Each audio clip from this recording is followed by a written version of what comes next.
...100 fynske fodboldspillere i børnestørrelser var i weekenden inviteret til den odenseanske klub B67. Fordi der er samba-fodbold. Der gik bare 3 uger fra ideen om samba-fodbold til færdigt arrangement. Fodboldtræneren for B67 glæder sig over den store tilslutning. Jeg har det kanon godt. Ja, det kribler i maven stadigvæk. Jeg er så glad, at det lykkes med alting. Altså, vi kan se så mange børn og alle de stjerner, som mødes i dag. Forældrene, der er en stor afbakning omkring det. Inspirationen til samba-fodboldskole har fodboldtræneren hentet fra Sverige. Ideen med det er at sætte putte nogle ekstra kolorier på vores dansk fodbold. En samba-fodbold, det er dans, det er musik, det er energi. Nu har B67 i hvert fald givet bolden op til de fynske fodboldklubber.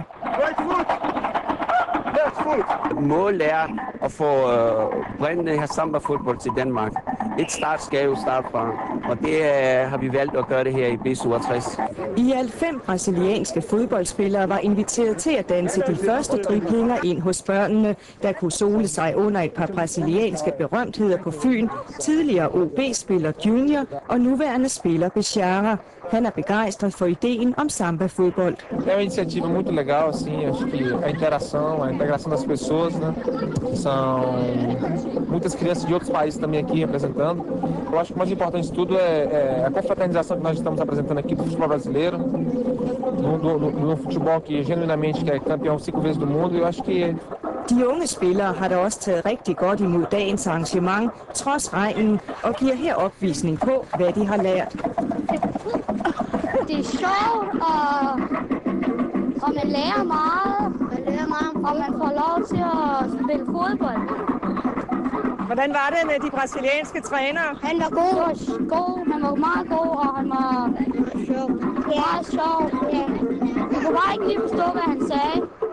Men pyt med det, samba-rytmer kan alle forstå, og tiden vil nu vise, om den nye generation af fodboldspillere lader sig inspirere. Det der med at danse med bolden for at blive bedre til at drible, ja, den går i hvert fald rent ind hos Katrine fra Avnslev. Ja, altså jeg vil kunne bevæge mig hurtigere og mere smidigt, og hvis man så samtidig op på tæerne, så kan det jo gå rigtig hurtigt, og så vil man kunne snyde modstanderen meget bedre.